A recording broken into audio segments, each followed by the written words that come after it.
Buenas tardes, queridos colegas, y bienvenidos una vez más a nuestro tercer webinar de este verano.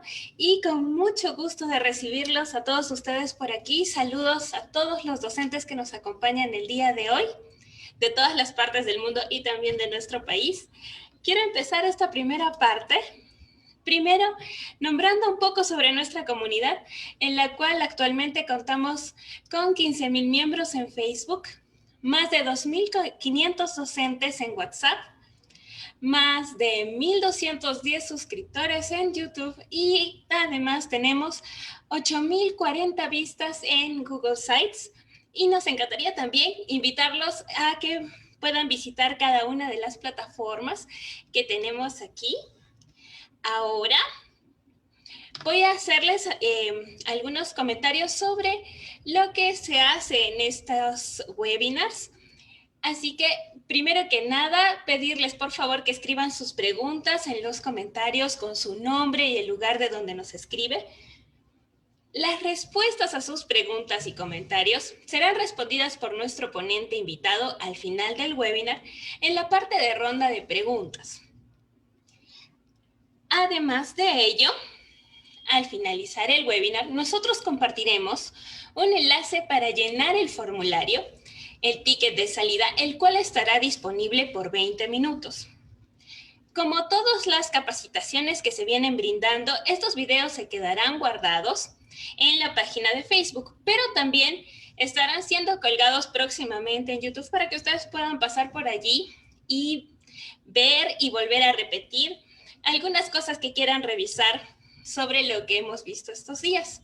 Comentarles además también que estuvimos leyendo sus comentarios el día de ayer y voy a volver a repetir un poquito lo que dijimos con respecto a los envíos que se van a hacer sobre estos como premios adicionales que nosotros brindamos. Esto que se brinda al finalizar el Exit Ticket se entrega a partir del día domingo hasta el día miércoles, porque son bastantes los emails que debemos enviar y por eso es que va a demorar un poquito, pero de todas maneras va a llegar a ustedes. Quiero invitar en este momento a nuestro administrador y colega, Gabriel Bayona, quien el día de hoy nos va a hablar un poco más del ponente que tenemos el día de hoy, a esta maravillosa persona que nos estará acompañando esta tarde. Gabriel, ¿cómo estás? Buenas noches. Hola Ángela, ¿qué tal? ¿Cómo estás? Muy buenas noches. Gracias por el saludo. Y bueno, sí, efectivamente, hoy nos acompaña Miss Alicia Lara, nos acompaña una súper expositora. Hello, Miss Alicia. It's a big pleasure to introduce you. So let's going to talk about her. Please, can you show the next slide? Thank you. Okay, it's a big pleasure to introduce Miss Alicia. Alicia has been a passionate teacherpreneur and an educator for the past 21 years. She first graduated with a degree in business management. Then she furthered her studies with an education and EFL instruction degree. She's a Cambridge certified trainer holding 12 international certifications, the Tkt Core, Tkt Young Learners, Train the Trainer, TOEFL, among others. She worked as a teacher for the most important language centers in Peru, IB, PYP, bilingual schools, and well-known universities. Alicia has also been consultant of prestigious private schools, language training institutions, and internationally popular publisher and bookstores. Currently, she is the General Director of BASIS Language Training. Hello, Ms. Alicia. It's a big pleasure to tell you hello.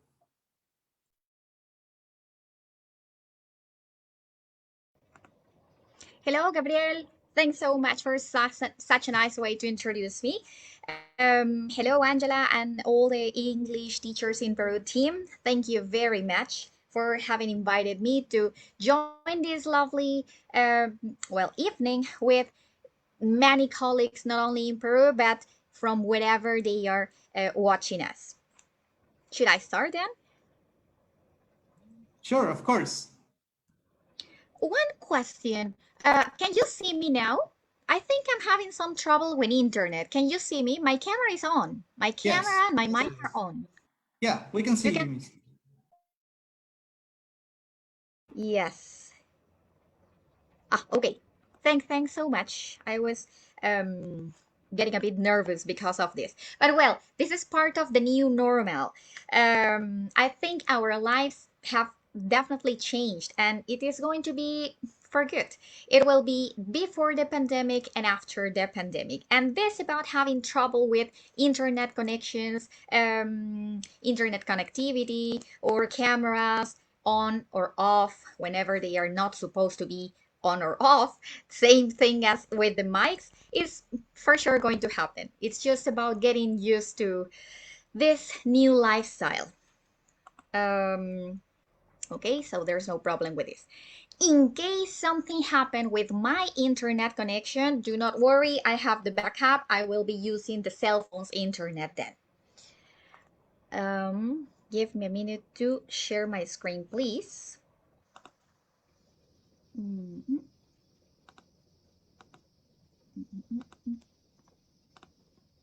Okay. Yeah. So now I have it full screen sized. Welcome one more time. Thanks so much for joining us. I have the presentation also here, which because of the background, it's not possible to see it. So I see there are 524 people right now. Thank you so much for joining us this evening. Thanks so much for taking part of your precious time. And well, as you can see, the very first picture I placed in this slide is showing a lady wearing a face mask or a mask. But even when she's wearing that mask, her gesture, her arms, like let's say, her expression is noticeable to be the one of a happy person. We can notice that the lady is smiling even when she's wearing that face mask. And that is part of the idea, that is part of the objective of this series of webinars, because the community of English teachers in Peru want to continue helping all of you, dear colleagues, in the continuous professional development you may be interested in. So, today's presentation, give me a minute to move this window, okay, is entitled Working Hard Towards Minedu Exams. I know that in July, if I'm not wrong, you must be taking the nombramiento examination given by Minedu. Last year, because of the pandemic and that terrible situation that we started experiencing, everything was canceled or postponed. This year, you must be taking that examination, yes or yes. And the thing is that you should be ready for that examination. Something that I have been trying to promote in the past 4, 5 with this year is the importance of real continuous professional development, which letter CPD stand for. Along the presentation, I will be mentioning different things that were told to me by different trainees or former students. And I hope that by the end of this presentation, you feel that you have learned something new for sure. And most importantly, I hope that everyone is able to reflect on their real language level, English language level at the moment, and also be able to reflect on how many things, how much information is available now, let's say, thanks to this pandemic or to the situation that started because of the pandemic. This is the information that basically Gabriel mentioned about me. I would like to mention that currently I am working all the time for my company that is Bases, Languages and Training. And well, the most important thing is coming now. After this yellow slide, I will be reading your answers, by the way, so you can type them in the Facebook live streaming. This slide is color gray. I want to read your answers. What does color gray represent to you? Or why do you think I chose this color? What does this color represent to you? I hope everyone can notice it is color gray. I will be reading your answers through Facebook. What does color gray mean to you? What does it usually represent?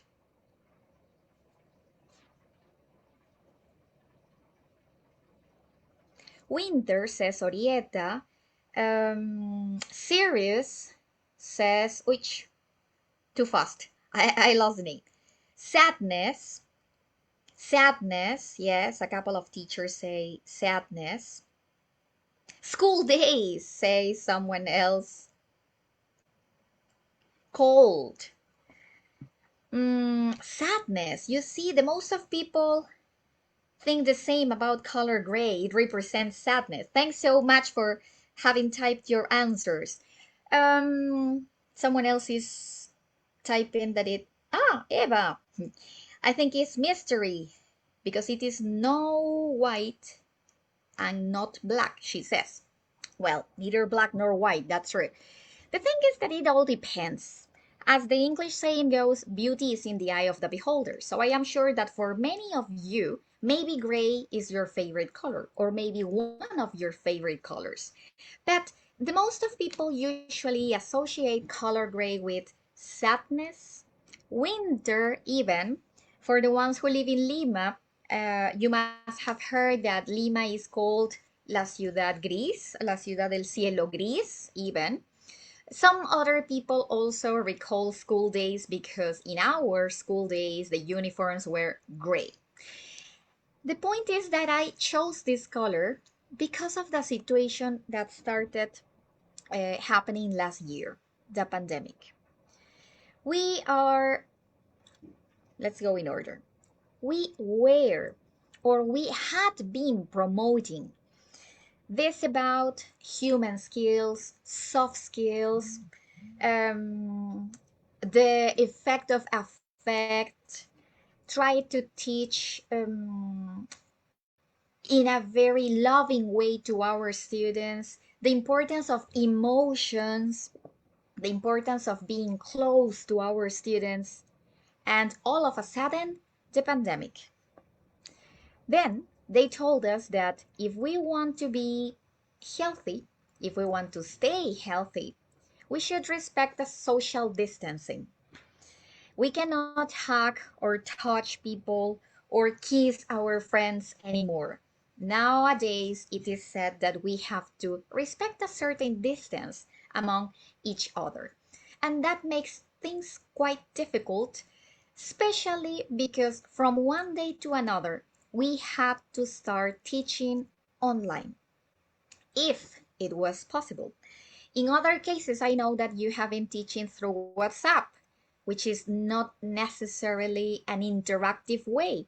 However, I will focus on the teachers, or in the situation about teaching this way, with a camera, through a camera, teaching in front of a laptop or computer, being sat all day in order to teach, and for our students being sat for certain hours in a day in order to get their lessons. The point is that definitely this is a difficult situation.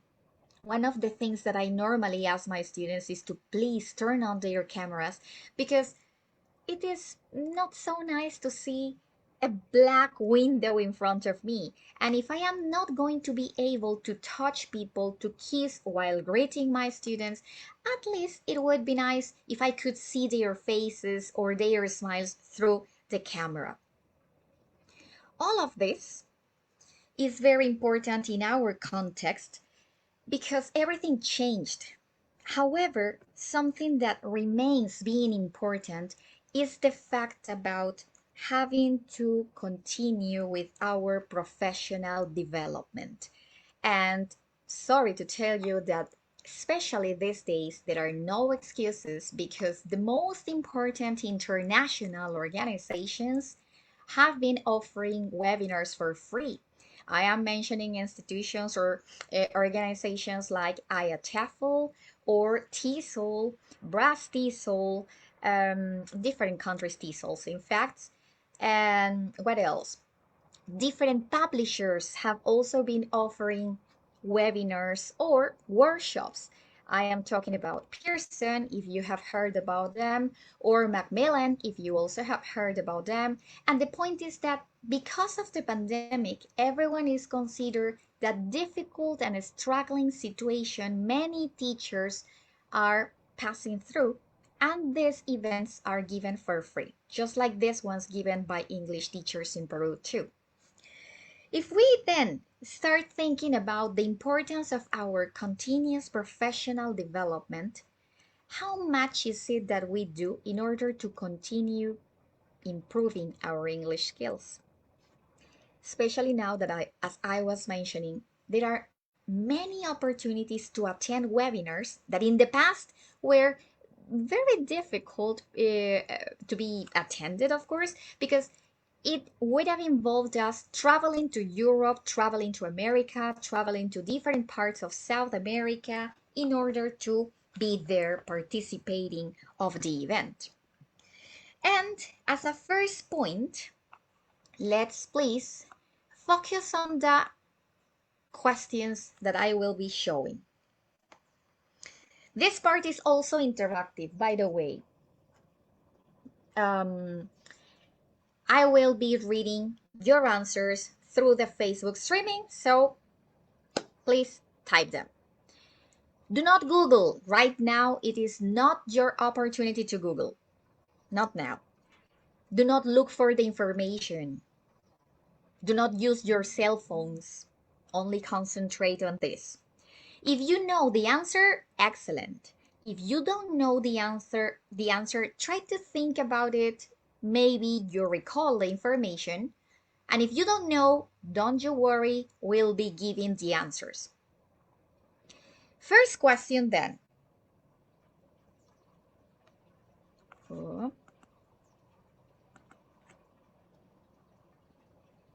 Please, I want to read your answers through Facebook. Do not Google, be honest. Remember, how many basic verb tenses are there in English? How many basic verb tenses are there in English?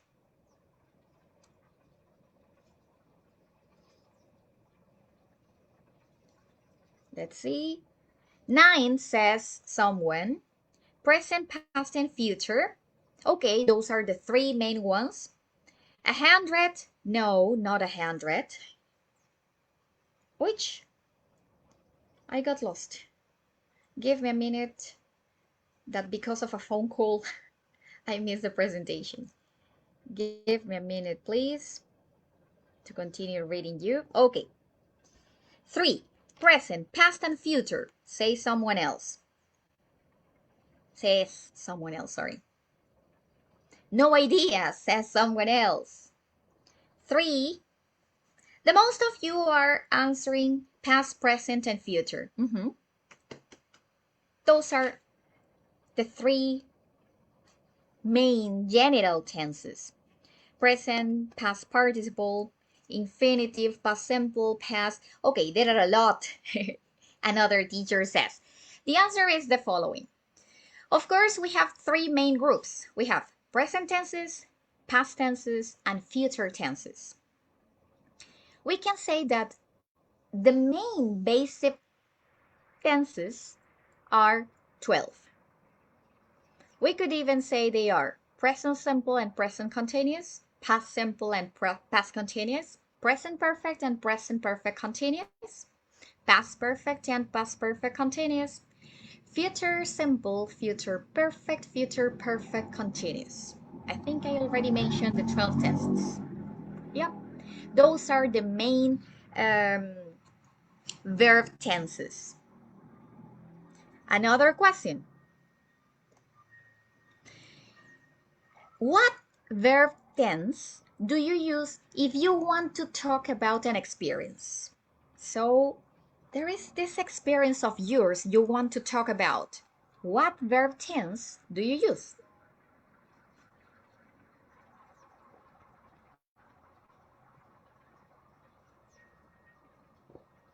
Past tense? Sadly, no. Past, says someone. I got a correct answer. Past perfect? No. Yes. Perfect. I already got 3 correct answers. The present perfect is the tense that you are using if you want to talk about an unusual or uncommon experience. I have eaten suri. Maybe there are teachers from the jungle or in the jungle watching us right now. So I don't know if the rest of you know what suri is. Suri is a worm, a big fat worm. Es una especie de un gusano that is eaten in the jungle of Peru. I think they fry that worm. Honestly, I have not tried it. I am not so interested because since I know it is a worm, I am not interested in trying it. Maybe if I didn't know, but the thing is that whenever you want to talk about experiences, you should be using the present perfect. You know, teachers, I have eaten suri by first time in my life. I am not mentioning when this happened. I am just talking about the experience, the uncommon experience of mine. Another question. Get ready. Now, imagine this situation. You're at home looking at the park from your balcony. It is a lovely day. I am out of the city and the day is so nice that you want to describe it to me. Okay, imagine the situation, please. You are in your house, in the balcony, looking at the park. The day is lovely, so you see people in the park, and you want to tell me about it. What verb tense do you use?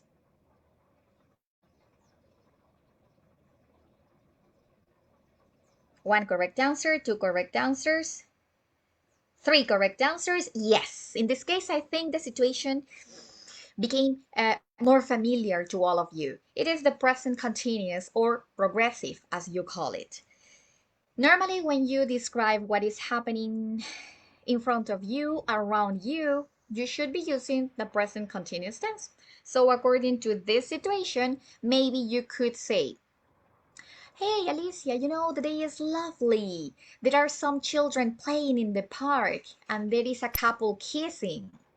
There are a couple of men, there are some men playing football over there, and I can also see some ducks swimming in a pond. You are describing everything that is happening. So it is the present continuous or progressive. Another question for you.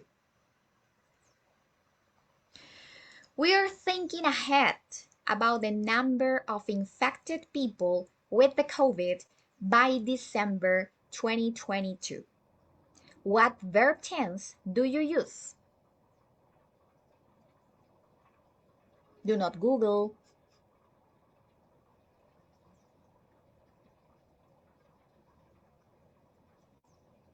We're thinking ahead about the number of infected people by December 2022.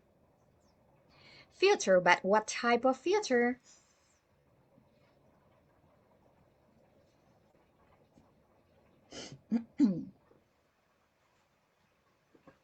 Future with will, says someone. Future perfect. Yes, that is the idea. So in this case, we should say something like, by December 2022, let's imagine 2 million people will have been infected with the COVID-19. Future perfect. Will have been, verb in past participle form. One more situation. Future perfect. Not only future, future perfect. The last question here says, I ask you, how did you meet your couple? How did you meet your husband? How did you meet your wife? Which two verb tenses do you mainly use?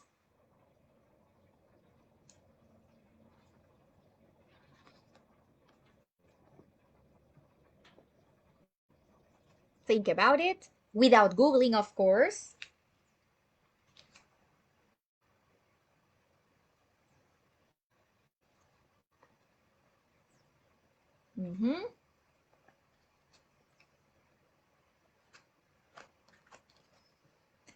Past perfect, no. Present and future, I don't know if it is the answer.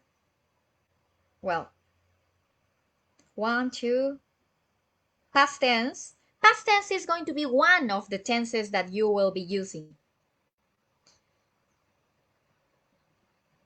Present perfect, not necessarily.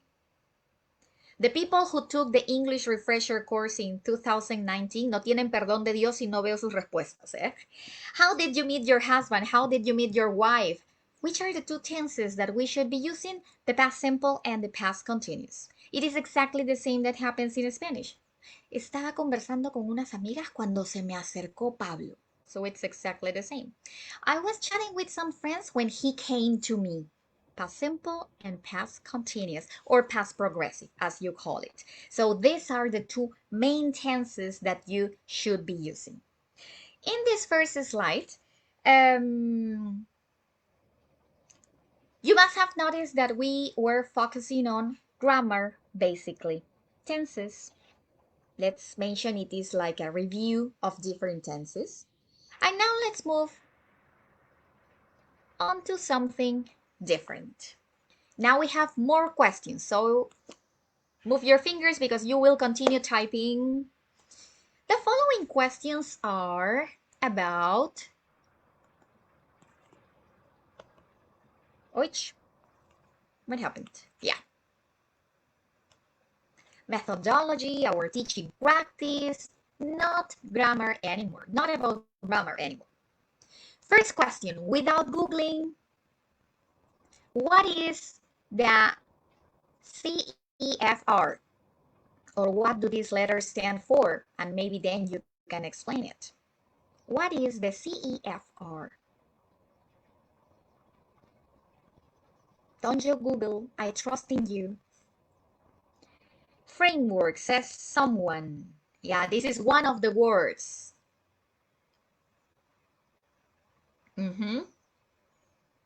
Yes. The most of people is only saying framework. 1, 2, 3, I already got the appropriate answer. It is, or sorry, these letters stand for, that is the expression we use, they stand for the Common European Framework of Reference. And about it, give me a minute please to have a look at my notes. Where is Curtis chose not, give me a minute please. Which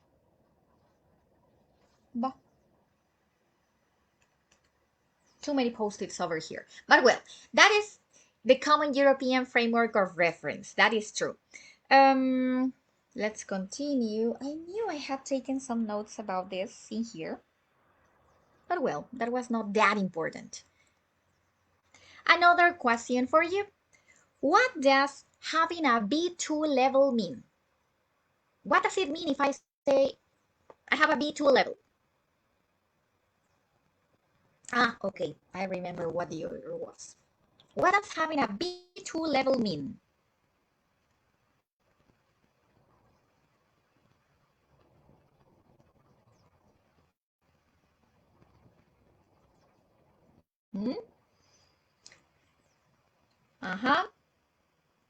International. Yeah, okay, I got a complete answer. High intermediate, yeah, we don't normally say high intermediate, but the idea is there. Upper intermediate is better, yes. Normally it is mentioned as upper intermediate level. The Common European Framework is the international standard that says the level we manage, use, hold, maybe. And about the B2 level, or having a B2 level, means that we have an upper intermediate level of the English language. That is. Another question. Yes, high intermediate, upper intermediate. What are the components of the Tkt Core? So if you don't know what is it, do not Google. Then we are answering the questions. What are the components of the Tkt Core? Which? Okay.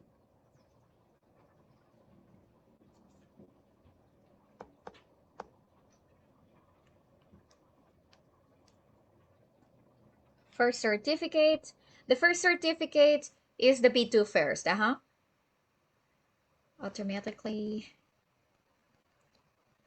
3 modules, yeah.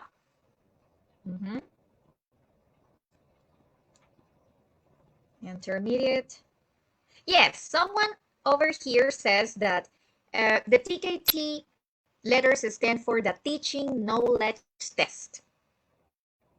Teaching Knowledge Test. The person has an upper intermediate. Methodology. Teaching Knowledge Test. Yes, so we can go to the following one. Here you will be able to see the answers. We said that the CEFR stands for the Common European Framework of Reference, of course. About the B2, we said that it certifies an upper intermediate level of English. That means you are an independent user. And about the Teaching Knowledge Test, that is the Tkt Core, it is made up by 3 different modules. And the modules are Module 1, that is about the background to language learning and teaching. Module number 2, that is about lesson planning and use of resources for language teaching. Sorry. And module 3, that is about managing the teaching and learning process. So these were different questions, in this case about our academic work. Now, give me a minute to check this. Let's continue with our presentation. Thanks so much for having participated actively. I've been reading your answers. Then after the presentation, I will also watch the video again. And if there is something that I can answer there, I will be answering your questions. There is something very important though. Every time you got the correct answer, didn't you feel good? Or don't you normally feel good when you know the answer to a question? But what happens, or what should happen, is that we should not only get excited or happy if we get correct answers, because they say that the learning process is very important. So we should also get excited and happy when we feel that we are learning, when we feel that we are really learning about something new. Sometimes it happens that when we do not use some kind of information, or when we don't do something with a certain frequency, we forget about that activity, or we forget, in the case of speaking English, maybe some vocabulary. I placed these 5 different excuses that I usually listen from different colleagues. However, there is something important that I want to mention. Number 1, do not misunderstand my saying. No se malinterprete lo que voy a decir. Do not misunderstand my saying. Something that I have been trying to work hard on is this about the fact of understanding the different contexts where we all come from. So when I am with teachers who say something like, "Ay, ¿quién no va a tener internet en su casa, pues?" I try to talk with them and say, sadly, not everyone have internet or count on internet at home. Even I have been to some places where electricity was given only for some hours in a day. So if we count on electricity and internet service and we have a laptop or a computer or more than one computer, because that is another problem or obstacle, we definitely can consider that we are lucky people. So there are many different human situations that we have to think of. It is not possible to think or to pretend that everyone around us is going to have the same benefits or the same things that we have. I understand, for example, when some former trainees or students tell me, Miss, I would like to participate, but there is only one laptop in my house and my children are using it for the classes. So I don't have time or I cannot use it because they are in their classes. So I'm going to miss this or that workshop of yours. I also understand that this about the internet problem is terrible. Definitely, we all know that no matter which company services we are hiring or paying for, the internet service in Peru has always been terrible. And that is not very helpful these days where we are teaching or studying all day in front of a computer, depending on the internet service. Completely apart from that human aspect, many times I listen to all of these different excuses from teachers. Whenever I say, has estado más de 20 años enseñando y no te acuerdas, no sabes algo del present perfect, that is something that, well, that is another point. Not everyone studies in Lima, not everyone studies there are different institutions, different places. And the point is that I am taking the reference of traditional institutes in Lima, for example.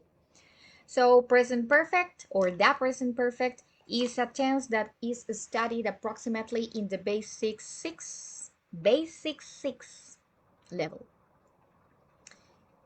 And when teachers that have been teaching for more than 20 years tell me that they don't know about it, I do not understand that much. Because there is always an opportunity, and we should be always taking advantage of all of those opportunities out there. Something that I don't understand is, for example, when they say, I only teach kindergarteners. So my English is terrible because I am only teaching rojo, red, amarillo, yellow. Hello, but in fact, English is not taught that way. We are not teaching them to translate. We are teaching them the language. So it's not necessary to translate. However, I know because I have been in different places around Peru, in the north, in the south, and in the highlands, where where English is taught through translation. That is not helping us that much, in fact. Something else that some other teachers have mentioned is this about, I will never teach an advanced level, miss. Así que no necesito aprender Future Perfect porque nunca lo voy a enseñar. Some other teachers have mentioned something like, I only understand American speaking. Por eso no doy exámenes Cambridge porque tienen audios de inglés británico. Some other people say, let's see if it's possible. The British accent is too difficult to understand. Sorry, that was supposed to be my British-like accent. We don't have accents, in fact, it's just about British-like, American-like. I cannot say I have an American accent. I'm not American. So it may be an American-like accent, kind of. But the most, the expression that I have heard the most, the phrase, sentence, idea that I have heard the most is this one saying, I don't have time. And I perfectly understand that about time because, especially in this new context of having to teach online, Even when some people may think that it is easier because you only turn on the computer, have your class, and say goodbye, and that's it. We teachers know that it is not only that 1 hour or 2 hours of classes. We know that it demands a lot of preparation. You have to work on your lesson plans, you have to work on your resources, you have to work on the worksheets, you have to work on a lot of things. And I know it takes a lot of time.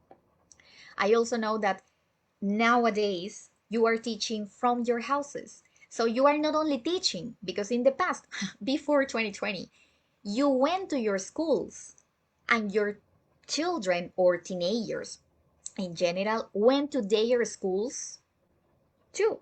But now you are teaching, and in the same place, there is a couple of children studying. So you have to make a pause and help your children with their activities too.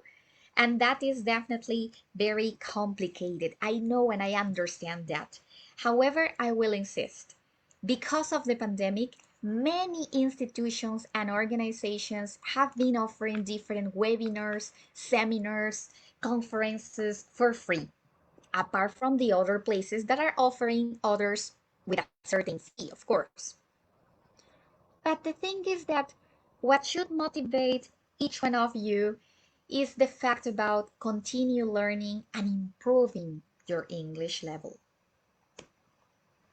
until you yourselves feel it is better. Yeah. So, having mentioned all of these things, give me a minute, please. I think something's happened with my cell phone. Yeah. These webinars are offered for teachers in general. The main group is obviously teachers of English. The name of this community is English Teachers in Peru. However, I know that there is no exclusiveness for people in Peru. I know that there are some other people from different countries too. But the thing is that in the most of cases, many of you must be part of the public sector. And in that case, we are, no matter if it is public or private, we all work under the rules and the information given by minedu. In the past years, since British Council came back to Peru, because it used to be here, then they went back to England. We had no British Council for some years, and then they came back. I think it's been around 6-7 years since they came back. I don't remember exactly. The point is that, thank God, now they are back in the country. And British Council promotes also the situation of teachers feeling that they are improving.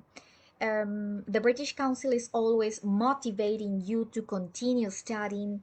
They are offering different scholarships because they have this agreement with Ministerio de Educación or Minedu.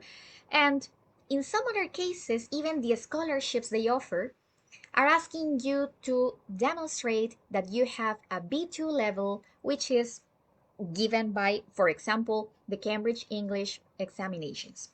Sorry, it says qualifications, but it is another logo. It's the same thing.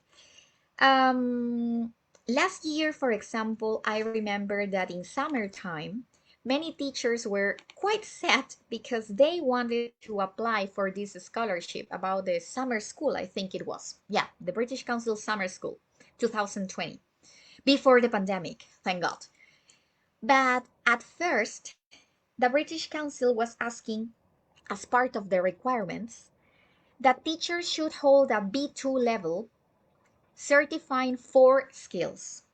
There are different examinations, international examinations. We have Michigan examinations, we have Trinity, we have Anglia, that is also here in Peru, and I think a couple are also coming, a couple of new examinations that are being presented.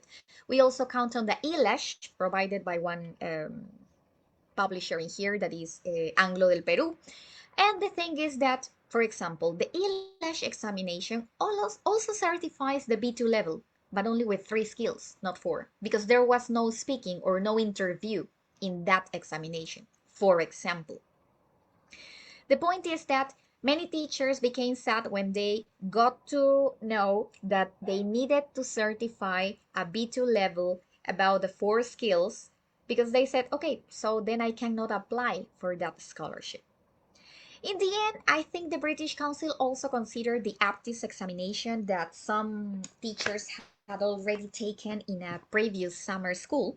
And well, happily, many teachers were able to attend the British Council Summer School 2020 because I think a couple of weeks after it finished, the pandemic was officialized and then things completely changed.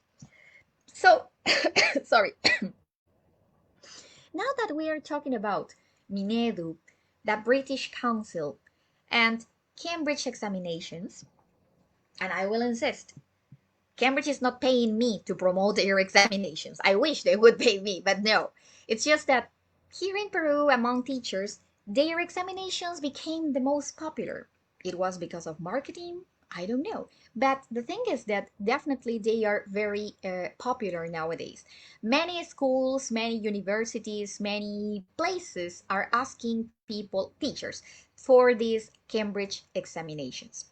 They would be asking you for at least a B1 level, that is a lower intermediate, a B2 level, ideally, that is an upper intermediate. If you hold a C1 advanced or a C2 proficiency, perfect. There's no problem there. So now that we are moving into our main topic, give me a minute to show you this. I think any of the admins give me please an idea about I cannot listen to the people who's following on Facebook, but someone in the admin team could please help me with the reading of this sentence because you have mics. I mean, anyone. I don't know who's today participating in the admin team. Is Oshin is today online as part of the admin team? No? Kurt? No, no. Gabriel? I will help you. It's Yeah, okay. thanks so much. Who are you, sorry? Angela. Okay. Yeah, it's just that my window is not flashing. Sorry, that's why I was asking. My window is flashing in green as if I were speaking. Okay, go ahead, Angela. Thank you. All the faith he had no effect in his life. Was it my idea, or I think you mentioned one more hat than the originals in there? No, we're there for. I'm going to repeat it then. All the faith he had no effect in his life. However, if it is read like that, it's quite difficult to be understood. Because in fact, the idea is not incorrect. It is correct. The 4 hats are perfectly placed there. All the faith he had no effect in his life. Changing the intonation or making a pause in a place where it is not needed changes or would change, in another case, the meaning of an idea. And that makes things difficult to be understood. Let's continue with this type of crazy ideas. I love this one, or this, what is it? It's not a meme, poster. I love this poster that says that English is a crazy language. And it says that it is crazy because there is no egg in eggplant. There is no ham in hamburger.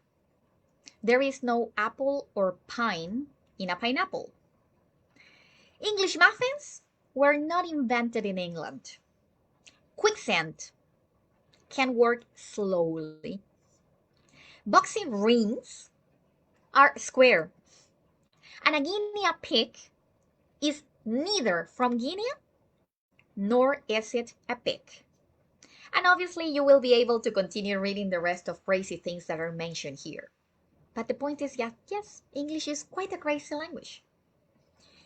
Now let's move to this other article that was written by this lady called Marlene Davis. Check this. Which one was I going to read? Okay. Have a look at number 2.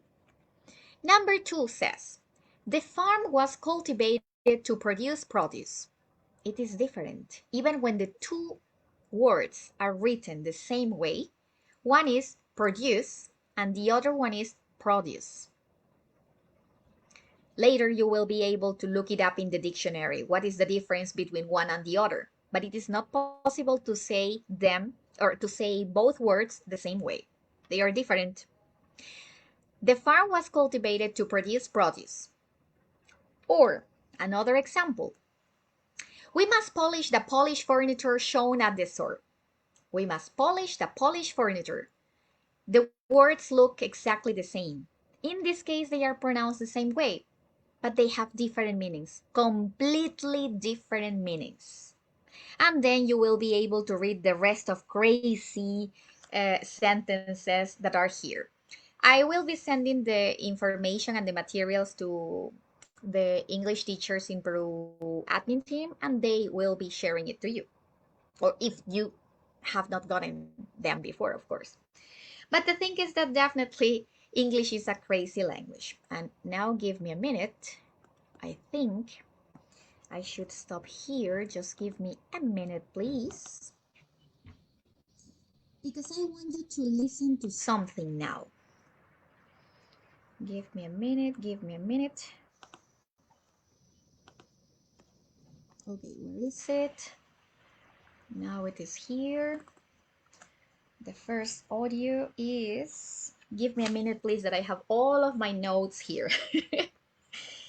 Give me just a minute. Okay, so it is here.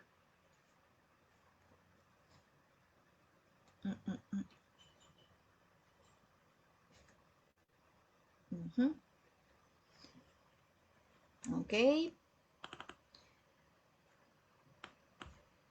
Again, please. Why would you like to take this course?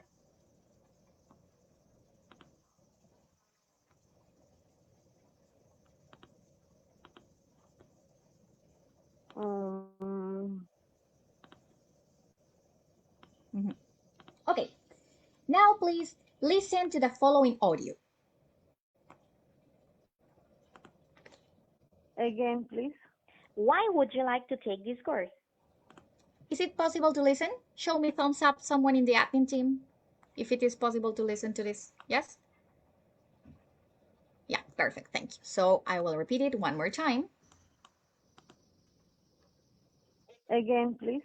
Why would you like to take this course?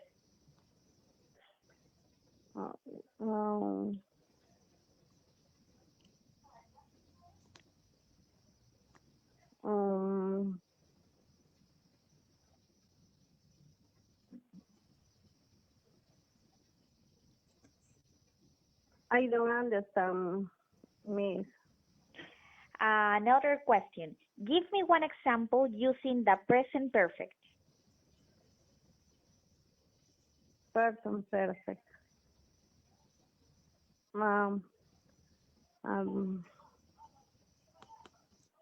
In fact, the teacher continues trying to remember the information, but sadly, she wasn't able to do it. Now listen to this other audio, please.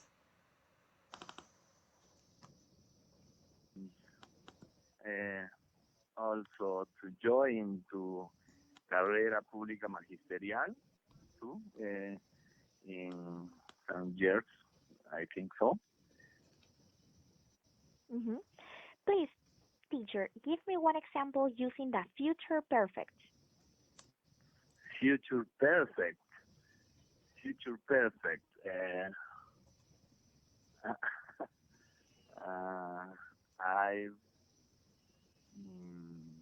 I don't know. No, don't remember. Okay. When's your birthday? Yes, my birthday is on July 20th. How did you spend your last year's birthday? Last? Sorry? How did you spend your last year's birthday? My last year's birthday? Let's stop here. I wanted you to listen to these different audios. in order to prove something.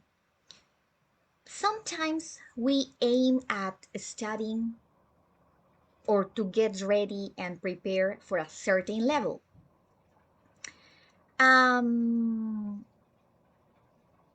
Oh, yes, don't worry. The thing is that sadly, if you are not able to understand some things or certain things, the thing is that it will be very difficult for people to follow the classes, to do the different activities that are done in each one of those classes. And, which, give me a minute. Ah, mhm. Yes. And this is about the importance of continue practicing, because as you all know, practice makes perfect. I will show you now the video of one of my current students. Don't worry, it is with permission. So let's see.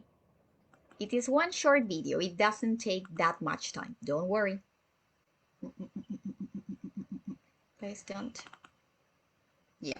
So the first one here is this one. Hi everyone, my 1 name is minute. Miriam Cordova. I want to show you the screen here, which maybe she's even watching us today. Basic, this, share. Okay, listen and watch this video.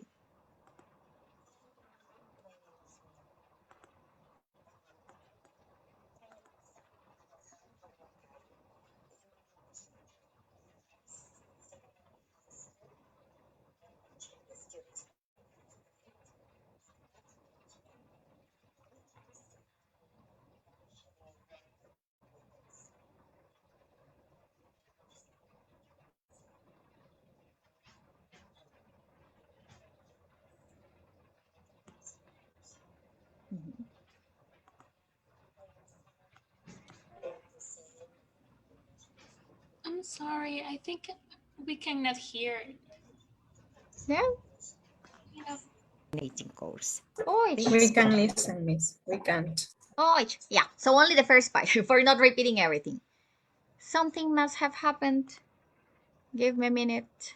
But it is sharing maybe more volume. Let's see. Hi everyone, my Now name it's is okay? Miriam Cordova. I work in Junín, 3 hours and a half from Huancayo. I am an English teacher in secondary high school. I teach students from 5th grade. I love teaching. At weekends, I usually work at the weekends in the language center of the UNCP. I love watching English movies in order to practice my English. Yeah. And the ending part was about also something that she likes doing at weekends. But I think the audio was not, yeah, even when I was sharing this, I think it's not, or it was not so good. Sorry. But well, the thing is that, for example, Miriam is one of my current students, or she just finished, in fact, a TKT preparation course. And the thing is that for taking certain type of courses in different places, you should be able to participate, speak, understand different things. Now, I wanted to show her because she is one of the students that I consider a very committed teacher. She's always asking for more information. I always love her questions because she makes me work hard there. She makes me work hard because her questions make me to continue researching for more information, getting more examples. And the thing is that she's always eager to continue learning about more difficult things, more challenging things even. And that is the idea when we're trying to get ready for a certain examination, just like the examen de nombramiento or ascenso are. Having introduced this about the importance of showing or demonstrating a certain level with a couple of audios where it was noticeable that the teachers were not able to continue with the conversation, and then after having watched media and speaking and letting us know a bit more about her, it is definitely noticeable that we as teachers should try to continue working on our English level. And what happens with this examen de nombramiento or examen de ascenso? What happens is that in these exams, and now I am showing you something else, they are testing your English language skills, but not only the English language skills, they are also testing your skills as teachers, your methodology, let's say, your teaching practice in different words. And one example is the following.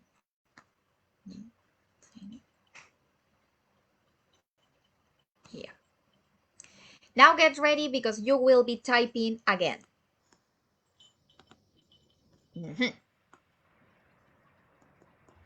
You can see this real question from one of the examinations that was taken in 2019. 18, sorry, it is 18. There are different types of questions in the nombramiento or ascenso exam. In fact, the types of questions are the same. It's just that they are two different purposes and then they are given on different dates. But they are not only testing your grammar skills, they are also testing your vocabulary. They are also asking you about your teaching practice, as I was mentioning. And let's see how it goes in this opportunity with different types of questions. First, we are focusing on this. Question number 81. Question number 81, yes. That says, choose one of the alternatives to complete the given sentence with the correct verb form. Sentence, I to the party if you don't come with me. You promised you'd go. The majority of people is already answering that the answer is letter B, but I don't want only the answer. Because by now, all of you must have gotten even the answer key. So I trust in you, of course. I know that maybe it is because of your English skills. However, I want you to explain why it is letter B the correct answer. Why not A? Why not C? What is this? What is the grammar structure that is used here? This is what is important, more than only saying the answer is letter B. So, answers. Why letter B is the correct answer? What is the structure that is used in this exercise? I think I have it, my papers.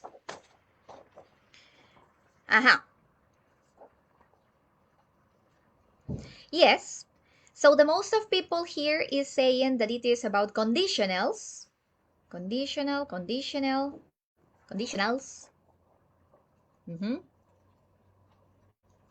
Yeah, then I started reading.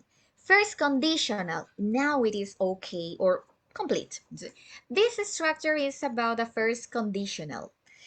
In which situation you use the first conditional? When you use the first conditional, why is the sentence not using I wouldn't, no, sorry. I won't, I would go to the party. First conditional. Yeah, I got the structure in this case, even the grammar formula. The first conditional is is using the present simple plus will. If is the conditional word. Someone over here says it is used for real situations. Exactly. That is used for real possible situations. And when is the consequence or the result happening? I got a very complete answer. It says, this is about things that happen in the present with a possible future results. Very complete answer then. So it is things that happen in the present with possible future results. I won't go to the party if you don't come with me. You promised you'd go. Or maybe I can even change it. If you don't party. So it is something happening now, but the result or consequence is about a future situation. Let's go to a different other question then. Yes, I think there are more. First. Yes. Possible real situation, excellent. Let's see. The following question is 85. Then it's not about grammar. Choose one of the alternatives to complete the idiom. So now it is not grammar, but vocabulary. Idiom within the sentence. Forget about the argument we had. It's under the bridge now. Same thing. Maybe you know the answer is A, B, or C, but explain why the answer is A, B, or C. Answer A. Say a couple of people here. 3, 4, yes. Here. Yes, we have enough answers saying that the appropriate one is water. It's water under the bridge. But what's the meaning of this? What is the meaning of water under the bridge? Who can explain that? The answer is letter A, correct. Water.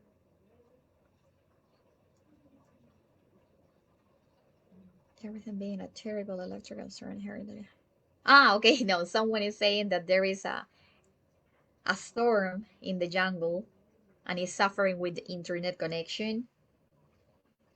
It's an idiom, no rules. Water, that means the situation has already passed. All the things are already done in that moment. It has passed. No reason to continue. Yes, that is the idea then. So if we're talking about idioms now, we are talking about vocabulary, which, let's move this. And in the case of vocabulary, as someone was, I think someone, I lost the comment, but someone had already written that idioms are expressions. Yes, idioms are expressions, so they are not literally meaning after the word that are being used. So it is not water under the bridge in a literal, in a literal context, but it means that some problems that maybe someone had in the past are now forgotten or solved. There is no problem anymore in different words. You say, forget about that argument. It's water under the bridge. Ya pasó, as we would say in Spanish. What else we would say in Spanish? Ya fue, I think is the expression. Yes. Ya fue. No problem. Ya pasó, ya fue. Something like this. And that is the meaning of this idiom. Now let's move to a different question number. Let's move to the following. We continue with vocabulary. Choose one of the alternatives to complete the given sentence with the correct phrasal verb. Phrasal verb. Which is the correct phrasal verb? A, B, C. And most importantly, explain what it means. This time, yeah.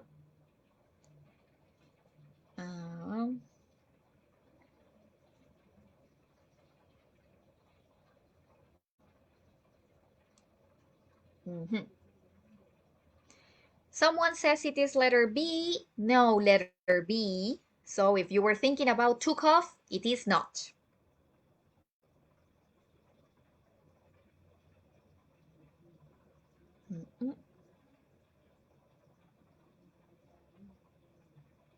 Letter took off. Took off is not the answer. Letter B is not.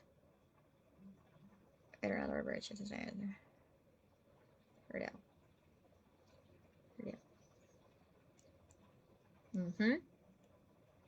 Yeah, I got some information now. Some people is saying that the answer is letter C, brought up. Okay, so what is the original? I think I can even type it here. I don't know.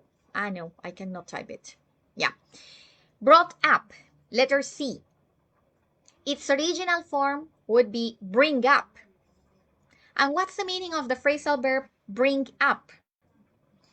Someone in here said that it is to raise a child. So this person has quite a wide range of vocabulary because it's explaining using a different other word. Bring up, take care. Yeah, someone else says to bring up is to take care. Brought up, raised. You can obviously change the tense. I was just mentioning the original form that is bring up. Here the sentence is about the past, so it is brought up, past tense.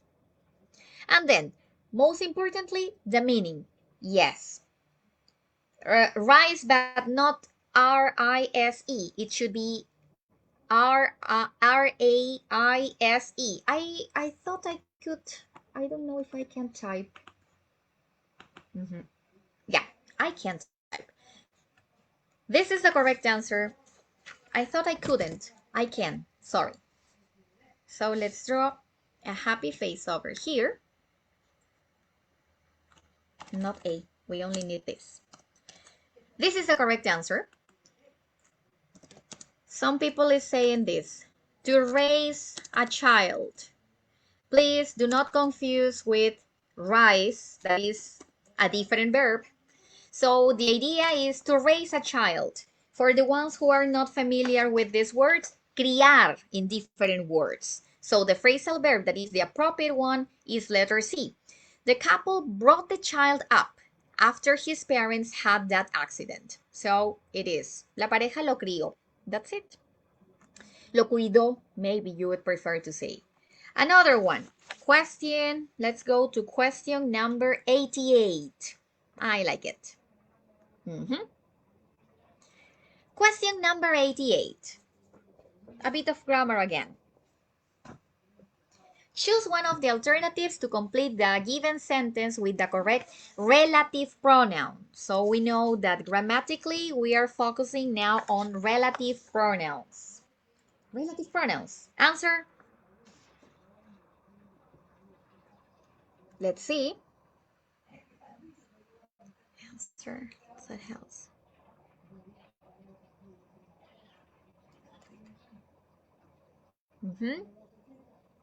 One, two, three. Yes, very good. In this case, the most of people is saying the answer is letter C, that is which. So let's type the happy face over here. Yeah, which is the appropriate answer. And remember that now we are talking about relative pronouns, okay? Look, that's the house in which I lived as a child. Then, on the other hand, you may remember that you have defining relative clauses or non-defining relative clauses. So you can go deeper into that topic. Two more questions I think we have. Yes, we have two more questions to solve in here. And then we are going to some academic questions. 89. We continue with grammar. A, B, or C? The sentence says, when we entered our living room, the toys were all over the floor. The kids, but they were finally asleep. A, B, or C? And I can type. Because there's in.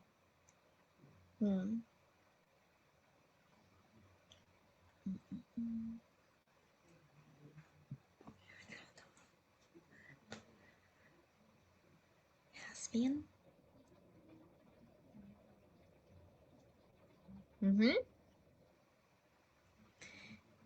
I think. Yeah, Now I am getting answers for number 89. Were playing, the kids were playing, but they were finally asleep. No, were playing. So if your chance or if your alternative was letter B, sorry, but it is not letter B. Now we have other answers. Had been playing. Yes, had been playing is in this case the appropriate answer. So let's draw the happy face next to it. And now, different answer. What tense is this? Immediately, don't Google. What tense is this? What tense is had been playing?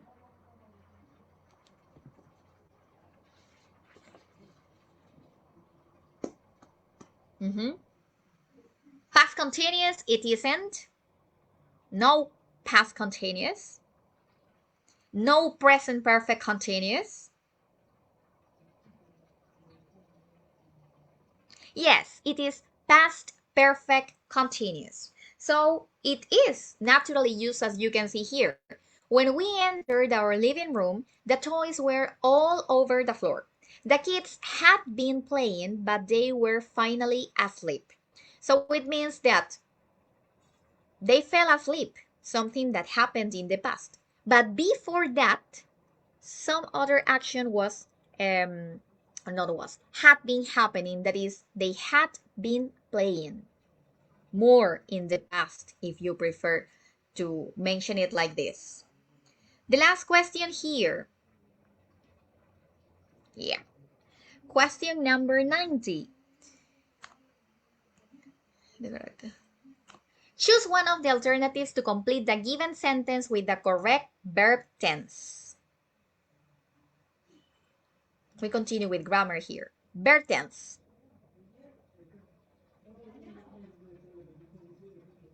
Tense.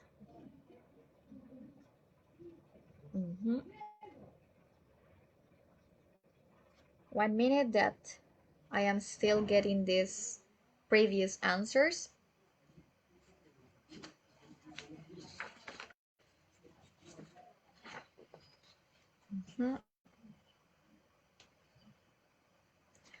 I would have a meeting is not the answer. Letter B is not the appropriate answer. I had a meeting with the school's principal, not the answer either. So then it leaves letter C. Yes, that is also mentioned here. Was going to have. I was going to have a meeting with the school's principal, but it was cancelled. Yes, letter C was going to have. Exactly. Now, some teachers were giving the appropriate answer. And what is this? What is this about? If you're saying I was going to have, grammatically we're talking about what? Sorry. What it says, past.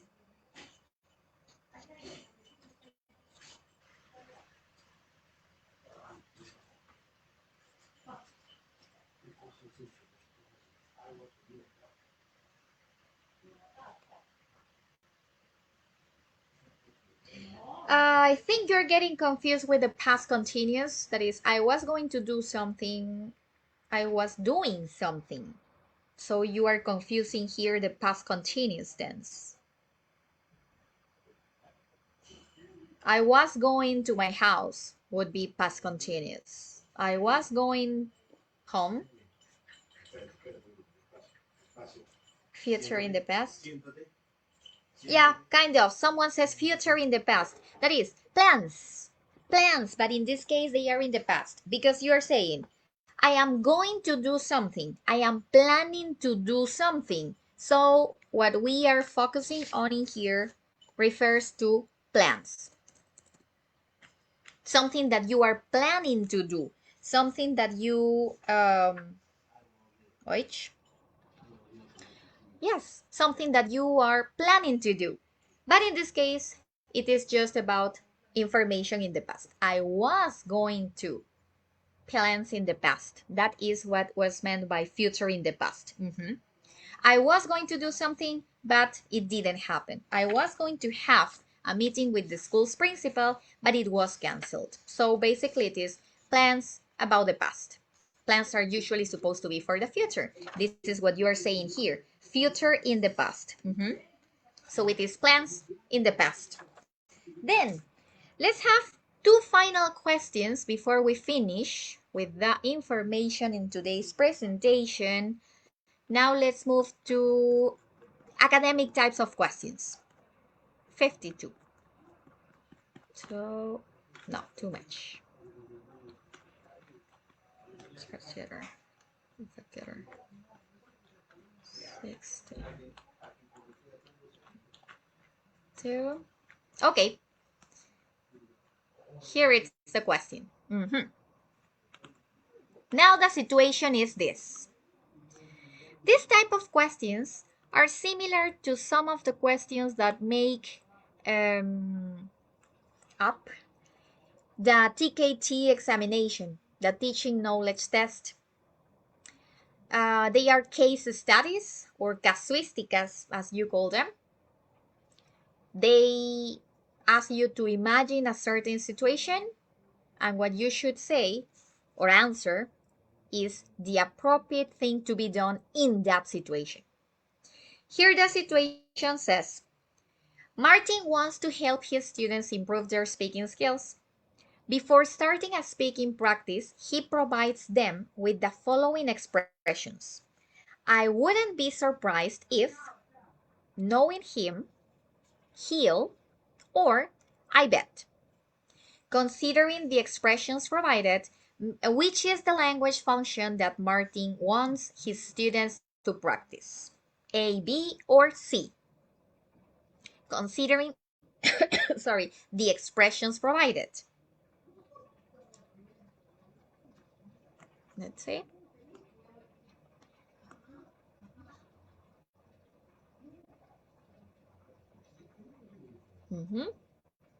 Yes. So in this case, the most of people is saying that it is letter A, about making guesses. Why not making complaints? Why is it not possible to say that this is about making complaints?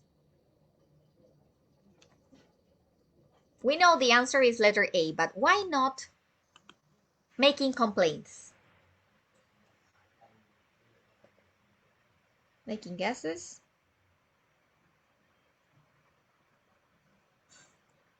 Not making guesses.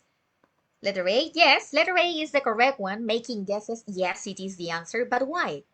Why it is not possible to say making complaints or making generalizations? Making guesses. No clear screen. Is it possible to see the screen well? I am watching the presentation on my cell phone and it looks okay. But if there are problems, just let me know, or maybe someone in the admin team. Because in other cases, it must be their internet connection. But if something happens, someone in the admin team let me know about the sound or the screen in general. Now it's possible to see it, I think, right? Aha. So here, Cecilia Mayanga says, because of the expressions they are using, we know that it is about making guesses. I wouldn't be surprised if, knowing him, he will do this or that. I bet he will do this or that. So basically, this person is making different guesses. Complaints or making complaints would be using different type of expressions. Generalizations, same thing. Because of time, we are not going to go deeper into the examples about complaints or generalizations, just to finish on time. And then let's go to the last situation to be analyzed in here. Aha. This is a very nice situation too, because many people get confused whenever they have to answer this type of questions because of the not in the question part, in the instruction part.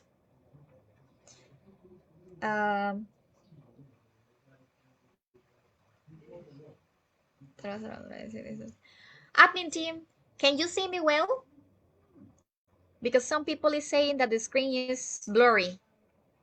or that they cannot hear me. So it is probably their internet. No problem with the screen? Or maybe I'm just stopping and sharing again.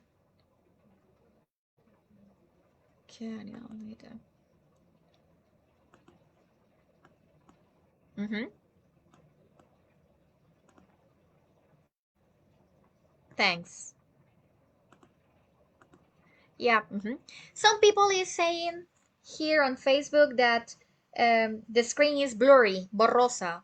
So some people saying that it is blurry. Some other people say that they cannot hear me well. When the internet problem is in my side, there is a message on the screen that says su conexión es inestable, but it is not my internet this time. And the rest of people is saying that everything is okay. So no, it must be probably your internet connection. But don't worry, because then you will be able to watch the video. So this is the last question we are analyzing tonight. And it says, Marissa's students are going to listen to the audio of a fable. She wants to assess her students' comprehension of the fable. Given the teacher's goals, which of the following activities is not appropriate? A, B, or C? Take your time to read and say which is the appropriate answer. Appropriate answer.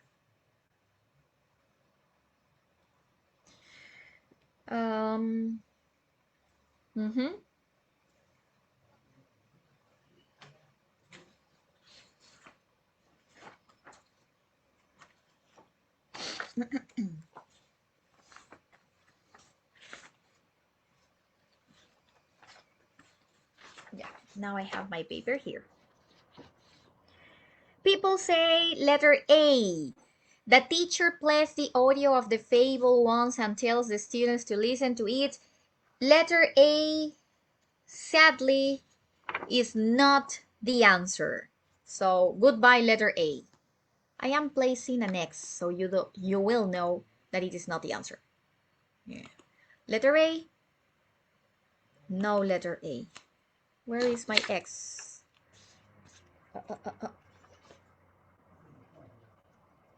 Yeah, no letter A. So if you were saying letter A is the answer, sorry, but no. You missed the candy. More answers.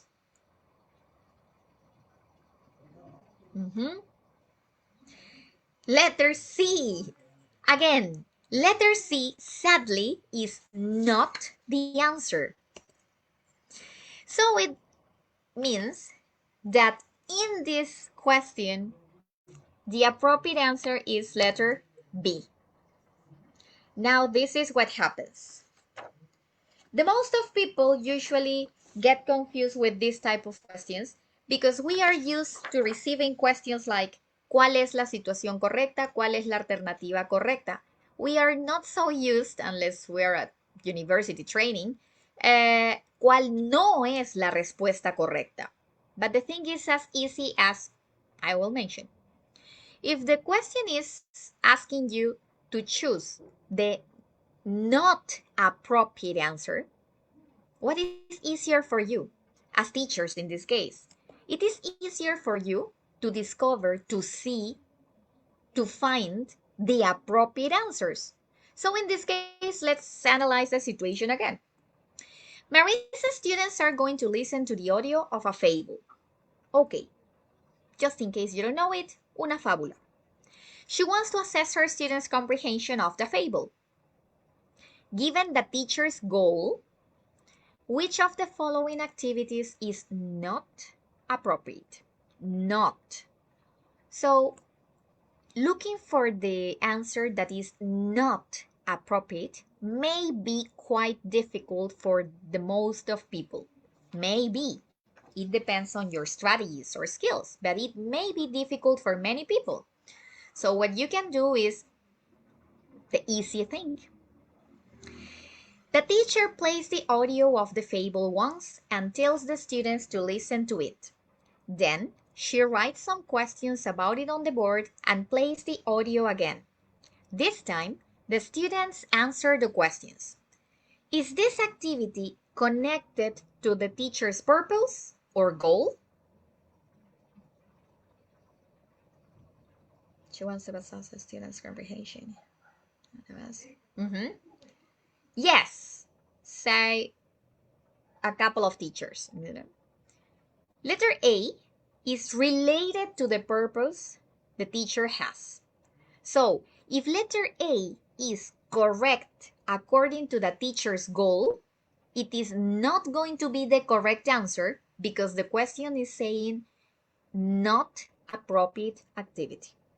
So we say letter A is not because it is correct or correctly associated to this situation, let's say.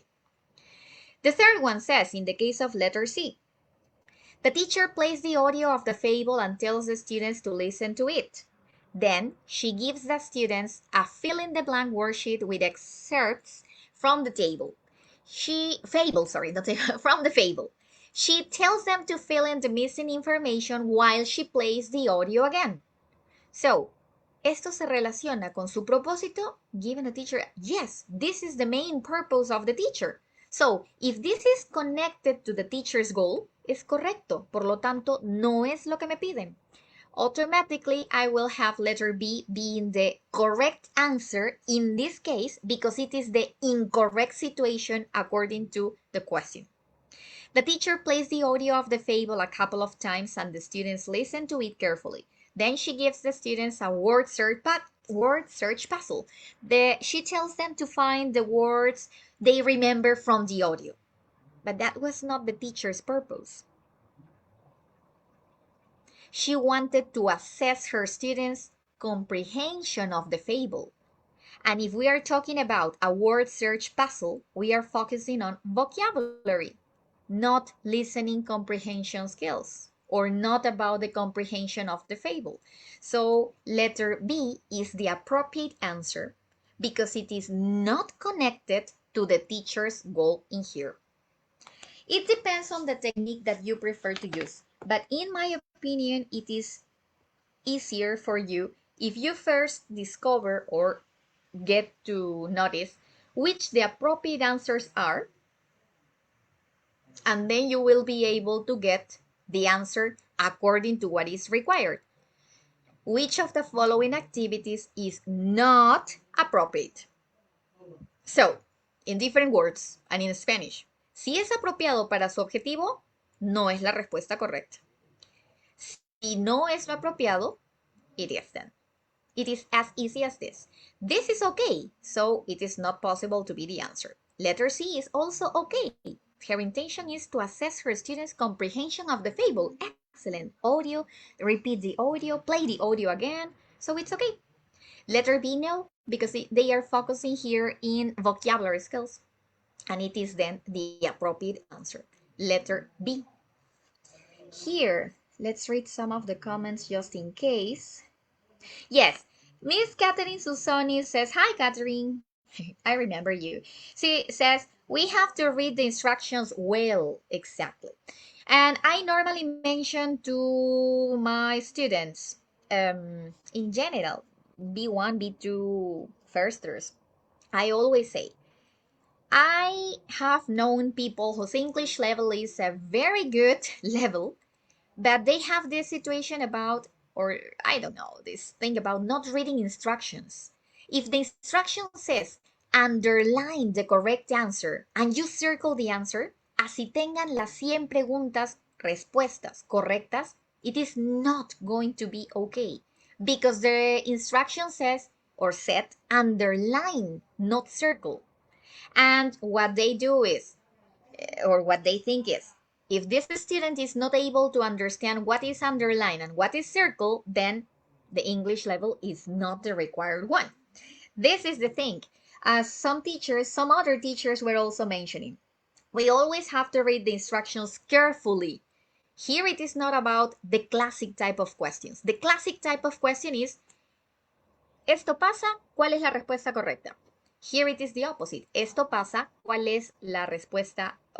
Esto pasa, ¿cuál es la respuesta no correcta? Que no está asociado.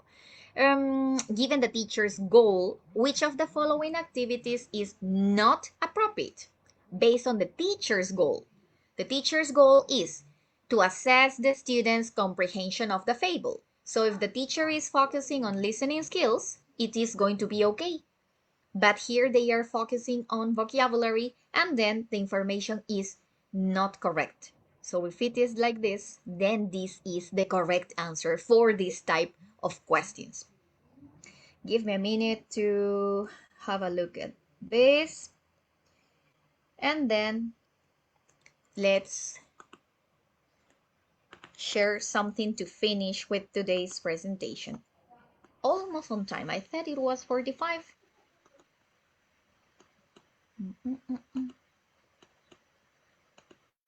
I must confess something, by the way. Last year, I was inviting many times some former students to study for free. I said, okay, I have some other students, so I am going to invite this or that student. Some former trainees, I mean. However, these students were always saying, I don't have time, I cannot do this, I don't have a computer or something. And I became quite mad, to be honest, to be completely honest. I became quite mad because I said and I thought, ¿cómo me hubiese gustado que a mí me ofreciesen cosas for free when I was studying? Because even when I lived in America for some time, because I lived there in the US, in California sometime, the thing is that here I studied at the ETiP. So in order to continue improving the English level, we're always taking different examinations. And by the way, I would like to share something that is a brand new thing. This afternoon, just this afternoon, today at 5 approximately, 4:30 or 5, my latest Cambridge, which is possible to see, my latest Cambridge certificate arrived just from England. It's about the Tkt course, that is the certificate in English language teaching for primary. I got married in methodology, so I am very happy with this new Cambridge examination. Basically, some friends and I, we try to take different examinations every year. And the thing is that we have a lot to continue reading and studying. The other day, one friend gave me an academic reading about, what was it? I forgot the word again. Poleas. Poleas, fricción, and different things. The thing is that if we are not always practicing and trying to read or learn new things, definitely we'll end up forgetting the information. The best way to continue improving is to always practice. No, pero mi, yo no tengo con quién practicar porque acá nunca he visto un gringo. Practice with your friends. It's not necessary to speak with gringos. And remember, gringos are not better than us. It is just about their studies or not. It is not that si es gringo es mejor. Not exactly like that. It depends only on their methodology, on the information that they are offering, or we in general are offering. Best thing to do, get books. I have the original books because I tried to spend some amount of money in getting them. But these days I know that you are also easily getting this type of books on internet. The thing is that they have copyrights. And well, I know they are expensive. This one was about 300 soles. So I know it is not easy or not so possible to spend 200, 300 soles on books. But if you can get them on internet for personal uses, there is no problem at all. Finally, there is a saying, hay un dicho, that says that teachers are not in teaching because of the income, but because of the outcome. And I will finish with a poem that I like very much because of the message that it says or that it gives. The poem goes like this.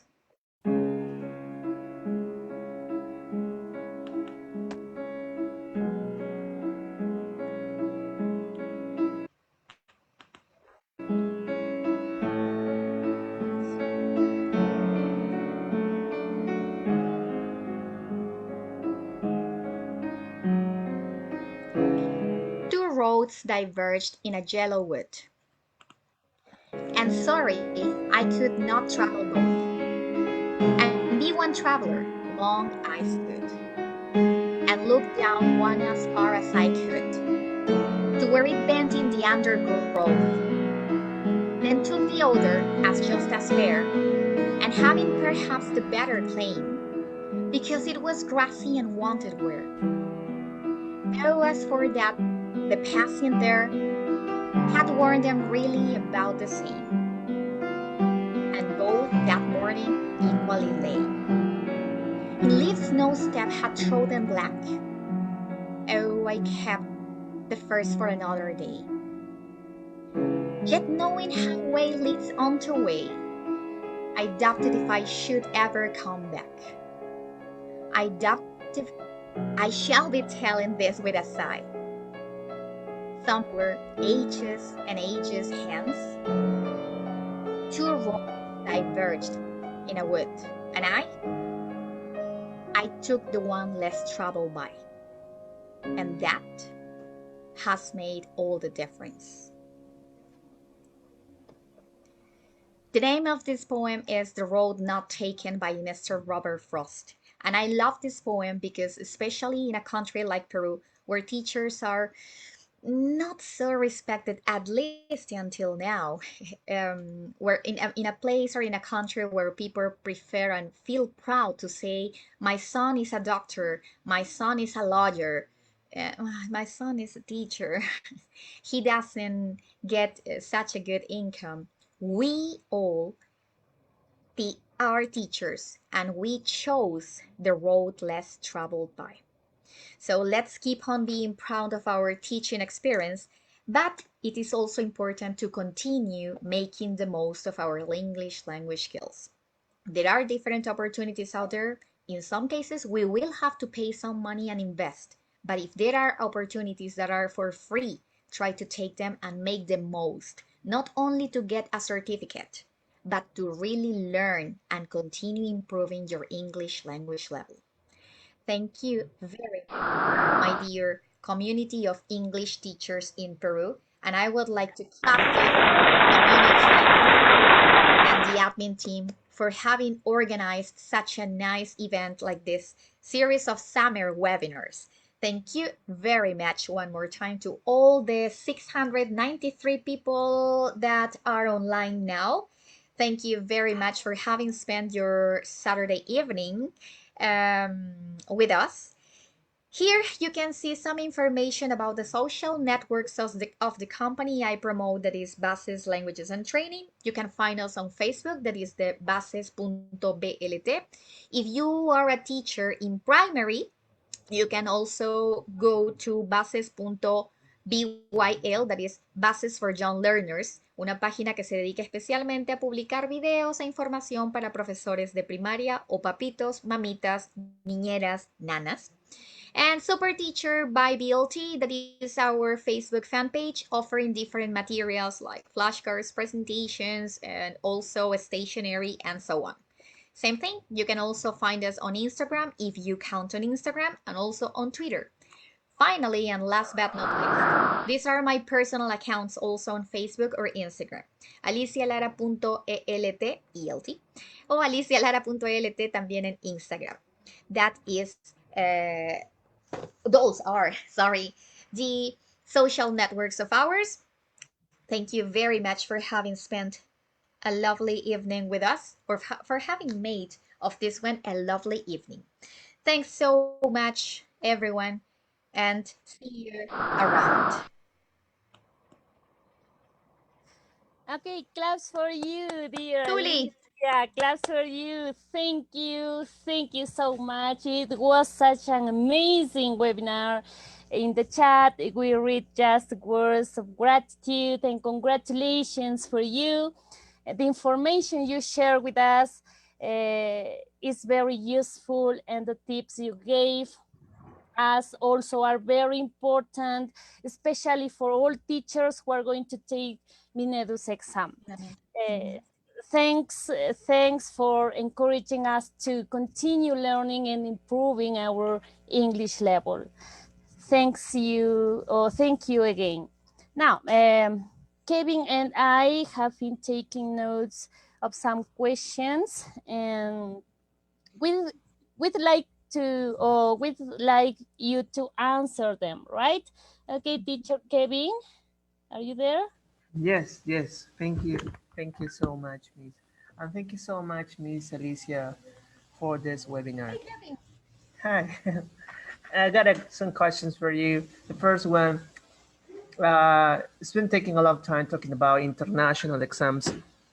How important how important are the international exams for teachers and also for our students, talking about public schools? Because I heard something that maybe one of the purpose in a public school is our students, for example, her schools can get A1 or A2 level, and maybe the high schools could get B1 or maybe A2 level. What do you think about that? What's your opinion about it? Taking international examinations is very important. Definitely, yes, it is. Imagine that, for example, you want to get a surgery. Quieren hacerse una cirugía y alguien les recomienda a alguien, pero esa persona no tiene cómo demostrar que es un médico cirujano. Pueden haberle dicho maravillas de la persona, pero ¿cómo realmente compruebo que es cirujano y que es bueno y que estoy en buenas manos? Por poner un ejemplo. So the same thing happens in the case of English teachers. That is what I was mentioning along the presentation. Cambridge does not pay me, trust me. Cambridge doesn't pay me. However, it is one of the most popular institutions here, and the most of places are usually asking us teachers for Cambridge certifications. I also know about this company, and I think I mentioned this last year, Anglia International Examinations, promovido por LPB, Librería Peruano-Británica. Anglo del Perú, editorial, promueve los exámenes ILASH, que certifican nivel B1 y también nivel B2. What else? We have Anglia, we have ILASH, y hay un par de nuevos exámenes internacionales que han entrado. Tenemos los de Michigan, promovidos por el IPNA, ECCE, nivel B2, ECPE, nivel C2, el máximo según el Common European Framework. So, as you were saying in your question, is it important to get international certifications? Yes, no matter if you take a Cambridge examination, a Michigan examination, an Anglia examination, all of those examinations certify your English level. Please do not get confused with this. Some people or some teachers say, no puedo tomar el de Cambridge porque no entiendo el audio británico, yo no hablo británico, no escribo británico. They are not testing the type of English. They are testing the English level of yours. So, it is important, yes. Especialmente considerando lo que tú mismo has mencionado, Kevin, que minedu espera que los alumnos salgan en ciertos casos con un nivel B1 y sabemos que en nuestra realidad peruana muchos profesores no tienen siquiera un certificado del nivel A2 todavía. Let's be positive and think that these teachers are getting ready to take any international examinations, any Cambridge, Michigan, Anglia, Trinity, any recognized international examination, in order to get their certifications. Then it is important, yes. If they are waiting, or not waiting, if they expect that students are leaving schools with a certain level, definitely it means that teachers should also be certified.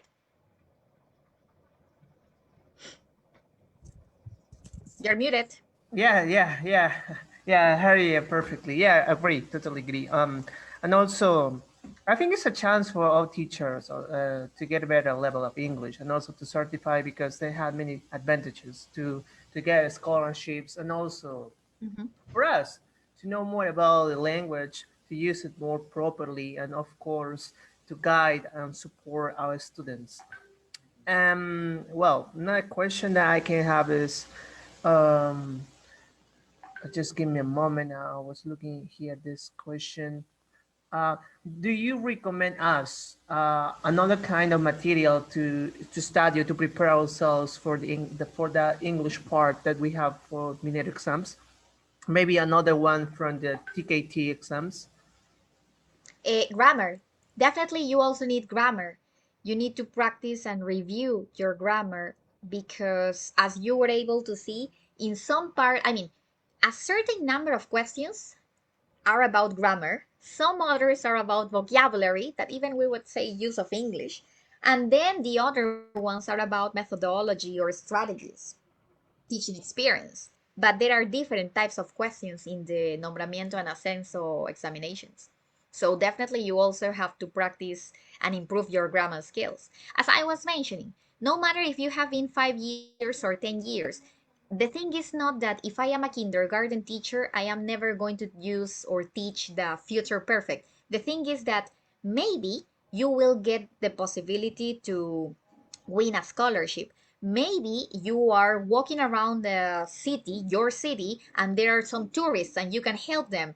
There are different things or different types of things that may be happening around you. And thanks to your English, you will be able to help some people to get scholarships, to travel, even, of course. Yes, exactly. Yeah, I think it's very nice. I think this, well, I mean, when we talk about international exam, there are many things that we must consider when taking this, right? For example, how can I say this? There are many different international exams, as you already told us, but it's up to the teacher's purpose, right? For example, when getting scholarships to USA, most of them they require the TOEFL one, or others the Cambridge or the Michigan one. So I think it's up to teachers, and as you said, I think it's very nice because it's also a chance for us to be motivated to certify our level and also for many different advantages. But I think the most important thing that our students will be really happy because if a teacher is so prepared, so the students are going to be so motivated. That's how can I tell you about it. I don't know if Sulamite, you have another question for Miss Alicia. Right, Go, Miss, Suli. Miss Alicia, just your final advice to the teachers who are going to take the minedu exam in order to be successful. Practice a lot. Practice makes perfect. So definitely something that I always tell not only the teachers that are going to take the nombramiento and then the ascenso examination by Minedu, but all of my students, I always say practice, practice, and practice. I know, and I repeat, I am a human person. I also live in Peru. I am also part of this international pandemic, and I know how crazy things are. But the thing is that, okay, I know about people going even to the toilet with the cell phone. So instead of checking Facebook all that time in the toilet, start reading something. Maybe you find interesting articles also on Facebook, but in English. Or maybe listen to podcasts or visit YouTube and watch former presentations, conferences, workshops that are there on YouTube. Practice makes perfect, definitely. Because as I was just mentioning, if we are not using a certain type of language or vocabulary, we tend to forget it. I have some close friends who are American, and we are usually in touch. But the thing is that even I myself have classes twice a month with an American person in order for me to continue, I mean, getting listening skills and practicing with more vocabulary and some other things. So best thing to do is practice, practice, and practice as much as possible for the nombramiento and acento exams, as you were just able to see. Grammar, vocabulary. There is no listening part yet. I don't know what will happen in the future. Imagine what happens if there is a listening part this year. I don't think they are going to change it, of course, this year because of the crazy situation. But imagine that maybe in the future there is also a listening part. So you will also have to be training your ears and fine tune your listening skills. Practice makes perfect, definitely. So it is a lot of practice in order to succeed. And Much, most importantly, is not only the thing about succeeding by getting the necessary score or the necessary grade. Um, 2 years ago, I had the pleasure to have a course with many different teachers that I have been checking some comments here in the Facebook streaming. And after they took the nombramiento and ascenso exam, some of them succeeded. And in the cases of some people who were not able to get nombrados, anyway, they texted and said that they felt that they had improved their English. So this is what I normally say, and trust me, sometimes I get mad and I say, no, it is not only about getting a document. I know that especially in the public sector, for you, it is very important to get a document certifying a certain number of academic hours with a special stamp there. But the thing is, going farther, a document, it is also about the feeling of really, no, I said it inverse. It is about feeling well because you do learn something new in general. So it is having that pleasure of having learned something new. Otra vez, muchísimas gracias, Miss Alicia, y agradecidos todos de todo corazón por el apoyo que nos brinda la comunidad, y le invitamos que se pueda quedar con nosotros hasta la parte final. Bueno, a continuación vamos a pasar a compartir el exit ticket. Para eso estamos con Angelita, Miss Pame.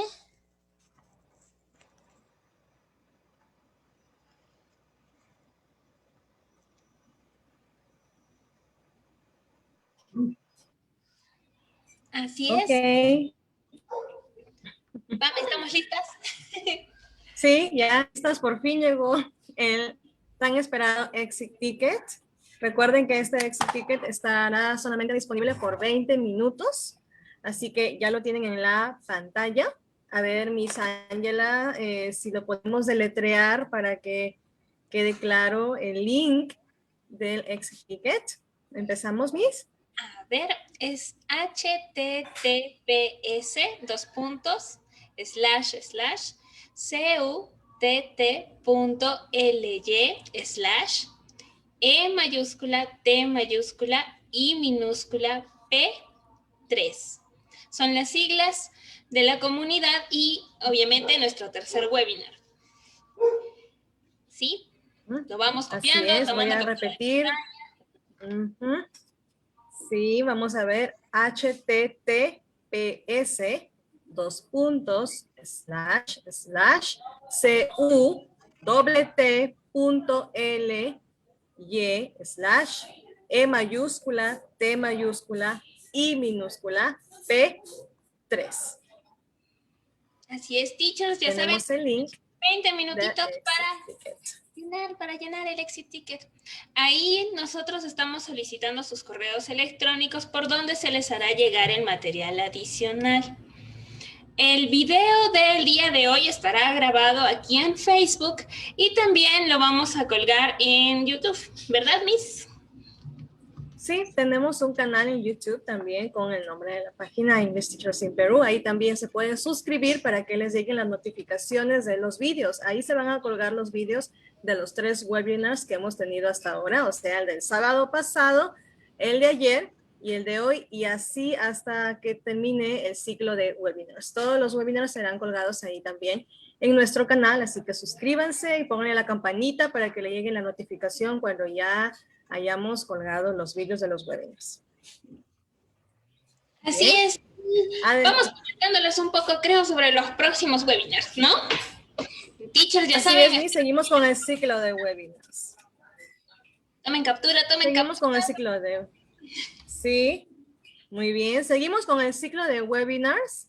Así que vamos a ver qué tenemos para la próxima semana. Miss Ángela nos puede ir explicando, nos puede ir hablando acerca de ello. Tenemos la próxima semana 2 webinars muy interesantes con 2 ponentes también muy buenos.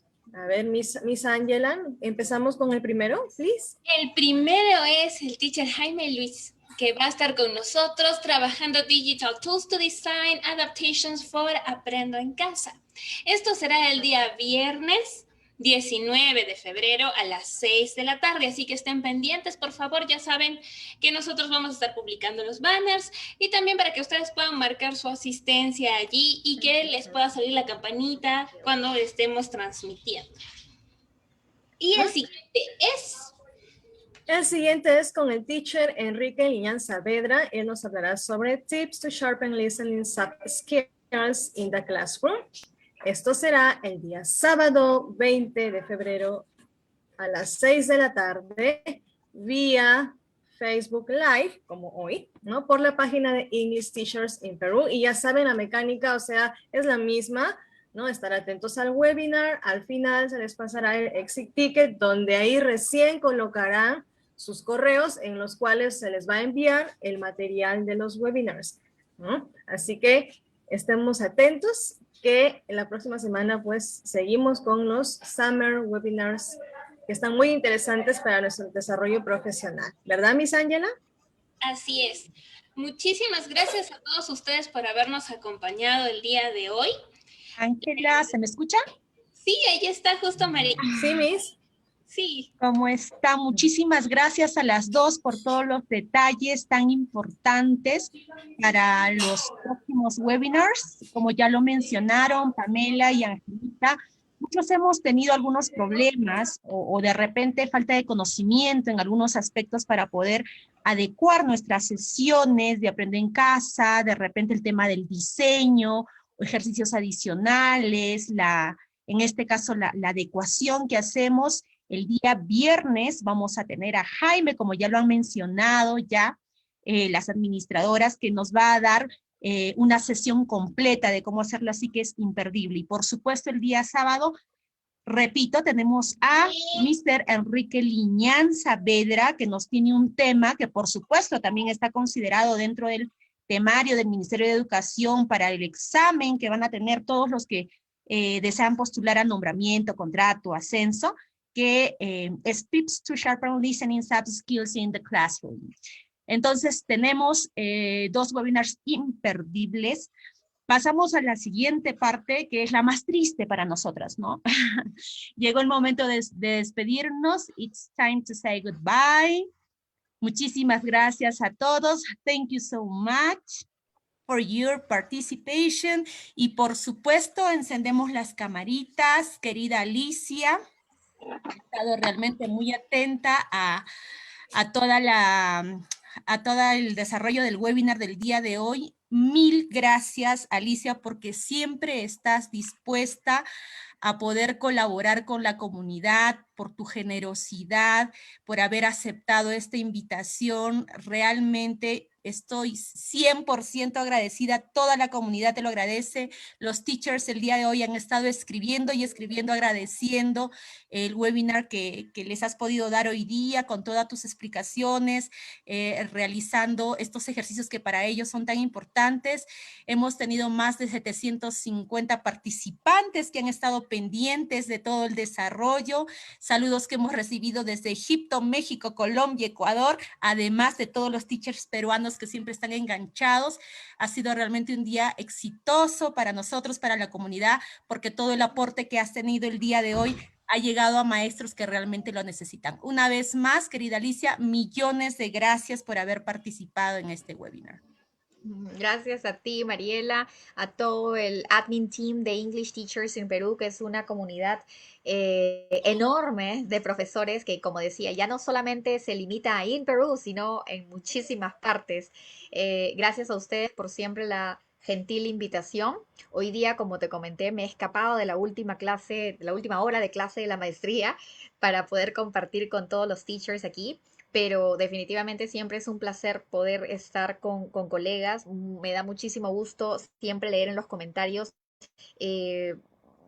respuestas, comentarios justamente, mensajes de alumnas que han sido justamente ello hace años atrás, algunas más recientes.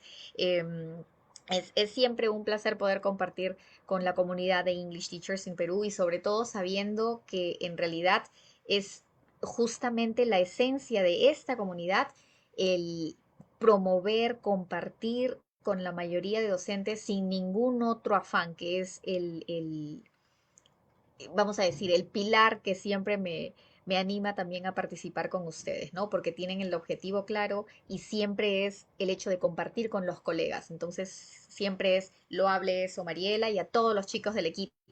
Hoy día no veo algunos que también conocía, pero está Zuli, Ángela creo que también la vi la vez pasada, Kevin también, creo que Pamela estuvo, no me acuerdo, pero sí, ya los voy conociendo también por las cámaras. Siempre es un gusto, Mariela, sabes que cuentas conmigo, siempre y cuando coordinemos, no hay mayor problema. Gracias a todos. Gracias, querida Alicia. Sí, tenemos nuevas administradoras justo ahora. Hace poco se han unido Zulamita y Pamela, pero excelente el aporte que tienen porque la idea es esa, ¿no? Somos varios administradores, los cuales muchos de ellos están presentes a través de nuestra comunidad en WhatsApp, dando un soporte fabuloso a todos los teachers. Ahora que estamos haciendo nuestro grupo de estudio de preparación para nombramiento y contrato, estamos en equipos tratando de elaborar material, ayudando a los maestros. Es una locura completa y por eso los teachers están bastante afanados elaborando material de una manera realmente altruista, ¿no? Sin ningún interés de por medio, ¿no? Y eso es, creo, la esencia de la comunidad que va a permanecer hasta el final y por lo cual todos estos corazones el día de hoy se han unido, incluido el tuyo, querida Alicia. Bien, momento de decir Sí. adiós. Sí, Alicia. Una última robada de segundos. Marielita, justo como estaba diciendo. En primer lugar, para decir que sí, me da mucho gusto entonces que Zuli se haya unido ahora a la comunidad. Tuve el gusto de conocerla hace 2 años atrás en el seminars que siempre organiza la Universidad César Vallejo en su casa matriz allá en Trujillo. La conocí por intermedio de otro colega también a quien ya conocía. Entonces, definitivamente ese es el sentido de la palabra que tú bien le has sabido dar a este grupo, ¿no? Comunidad. Por otro lado, esa era justamente bueno, al punto al que quería llegar, ¿no? No hay fines de lucro en esta comunidad y eso es algo plausible y loable. Bueno, yo promuevo la empresa que promuevo y por lo tanto siempre tengo que hacer mención de ella porque al igual que ustedes trabajan en ciertas instituciones, yo trabajo en esto al 100% y con editoriales, pero sabemos que todas las editoriales ahora están frenadas aquí porque están con los speakers de las casas matrices en Inglaterra y en el extranjero. Entonces, me dedico al 100%, pero siempre sabes que para toda la comunidad se ofrecen, en el caso de los profesores que consultan, ¿no? Siempre hay precios especiales, esa es una pequeña, vamos a decir, una eh, conversación que siempre tengo con el coordinador académico y Es administrativo una en alianza, es pos de una poder alianza. mantener eso. Alicia. Exactamente, ¿no? En pos de poder mantener eso vigente porque sabemos la realidad de todos nuestros profesores. Vuelvo a mencionar el tema, no todos tienen siempre todas las facilidades a mano y a veces el hecho de poder llegar a las zonas más recónditas es muy satisfactorio. Entonces, el hecho de saber que todos aquí están compartiendo, que se ha hecho el grupo, que me dio mucho gusto ver la vez pasada, es definitivamente plausible, loable y que sigan los éxitos entonces de la comunidad. Lo último, a quienes me están mandando solicitud, yo no uso Facebook para ser sincera. Mi Facebook es más que nada promoción de todo lo que está en la página que mencioné, alicialara.elt, que es fanpage, o sea, no necesitan enviar invitación, simplemente entran y hacen like o thumbs up.